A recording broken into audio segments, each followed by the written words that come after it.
ternyata pernah ya pada tahun-tahun sebelumnya sebuah menggemparkan di dunia jagat media sosial ditemukan tembok benteng istana kerajaan Majapahit. Sampai saat ini memang usaha pemerintah dalam membebaskan lahan istana yang sangat besar ini ya, yang diduga sekitar 3 hektar atau 300 kali 100 meter persegi ya.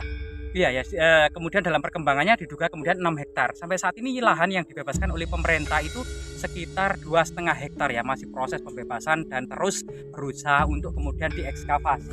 Dan kali ini coba kita melihat dan kembali lagi bagaimana kemudian tembok ini yang sangat kokoh di kedalaman tanah gitu ya.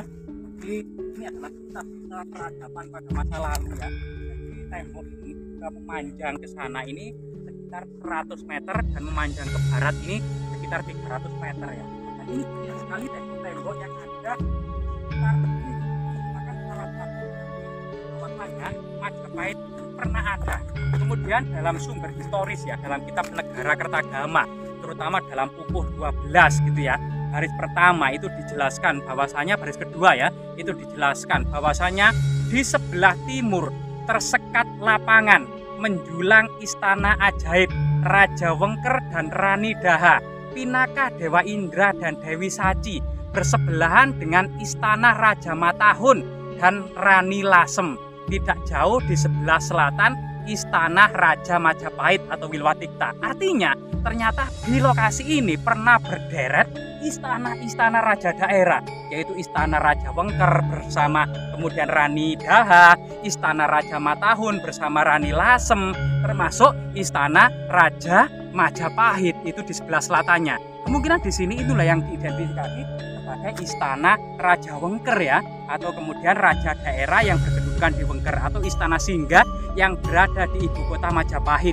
Artinya memang ternyata di kompleks sebuah istana Majapahit yang diduga 99 km persegi ini berderet istana-istana raja pusat maupun raja-raja daerah, perumahan para pendeta utama, perumahan para pejabat tinggi, Pati, Tumenggung, Kanuruhan, Rangga, dan Demang, serta kemudian para kejaksa, Dharmadaksa Kasogatan, Dharmadaksa Kasewan, Menteri Herhaji, dan para tanda serta pejabat tinggi yang lainnya ya. Itu kemudian kalau kita bisa rekonstruksi sebagaimana yang ada dalam kitab Negara Kertagama, wah sangat mengagumkan.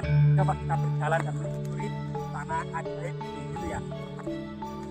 Kemudian dalam cerita yang lainnya bahwasanya dan Empu Prapanca yang nama aslinya, jadi Empu Prapanca itu adalah Empu Prapanca adalah artinya itu orang yang cacat gitu ya. Itu sebagai nama samaran untuk kerendahan dari seorang empu ini. Nama aslinya itu adalah Samget Padelegan Dang Acarya Nadendra. Itu juga menjelaskan bahwasanya tembok istana Majapahit itu sebagaimana kata-kata Empu Prapanca tahun 1365, kutanya Batabang Umider Makandel Aruhur. Artinya tembok-tembok istana Majapahit itu dikelilingi oleh tembok batu bata merah yang tinggi.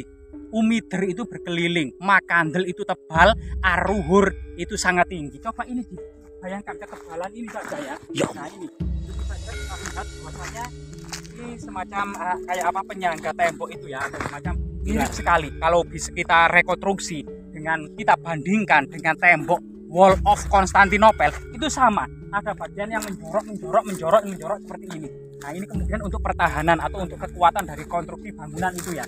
Sehingga kemudian apakah kemudian istana Majapahit itu meniru dengan Wall of Constantinople, atau mungkin orang-orang dan para pejabat tinggi serta para pedagang Majapahit itu pernah berdagang di Konstantinopel gitu ya. Karena memang masa-masa berdirinya kerajaan Majapahit 1293 itu juga masa-masa ekspansi Turki Utsmani ya, masa-masa berkembangnya Turki Utsmani, sehingga Majapahit itu berkembang bersamaan dengan kondisi Turki Utsmani.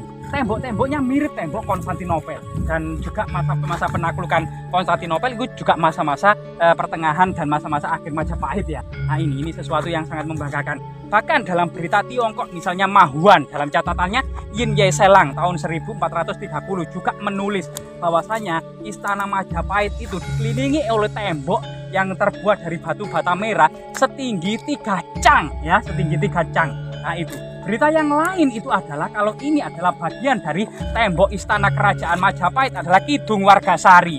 seorang kemudian biksu muda gitu ya. Yang pertama menikmati pemandangan di Sajabung dengan sungai-sungainya, itu kemudian mau hendak ke Lemah Citra atau Lemah Tulis yang saat ini Siti Inggil di Becicong.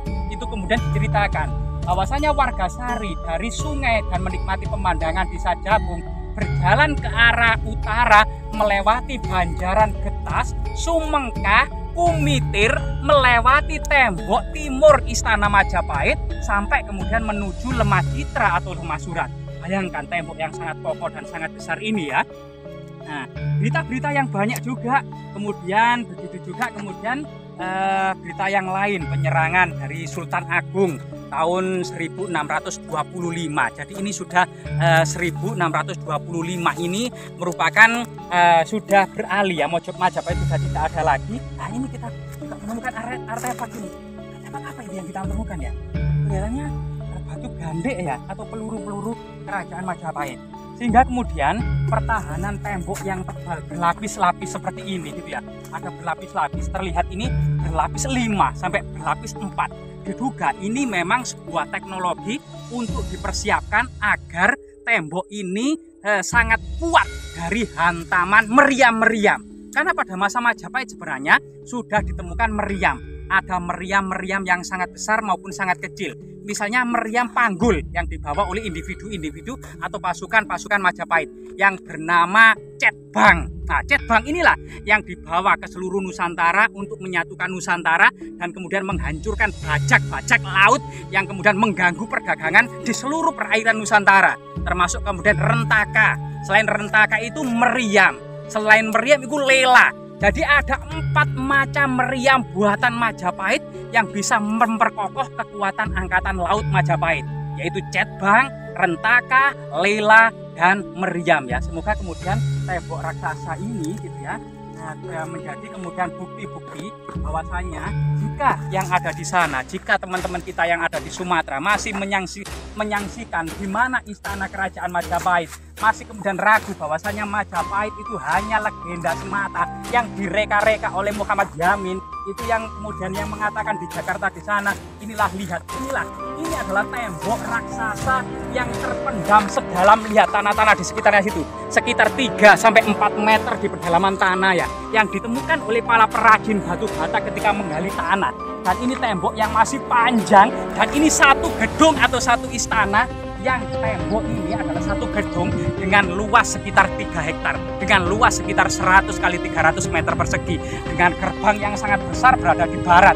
Ini adalah tembok bagian timur. Ini adalah sebuah bukti kejayaan masa lalu, sebagai tanda dan inspirasi bahwasanya kemudian leluhur kita itu memiliki peradaban besar yang tidak kalah dengan peradaban Tiongkok, tidak kalah dengan peradaban Romawi. Mari kita pegang bersama-sama. Inilah buktinya, lebih luas, lebih besar dari istana-istana yang ada di Korea, dari istana-istana yang ada di Jepang. Namun kita akui bersama bahwasanya istana-istana yang ada di Asia Tenggara, yang ada di Asia Timur, sebagaimana Tiongkok, Korea, Jepang, dan Thailand, kebanyakan memang terbuat dari kayu. Sehingga kemudian ketika kerajaan itu runtuh, kemudian kayu itu kemudian musnah, lapuk dimakan usia, tinggal bagian pondasi, tinggal bagian tembok, dan tinggal bagian benteng-benteng yang tersisa. Semoga bermanfaat dan terus menjadi inspirasi bagi kejayaan Indonesia modern.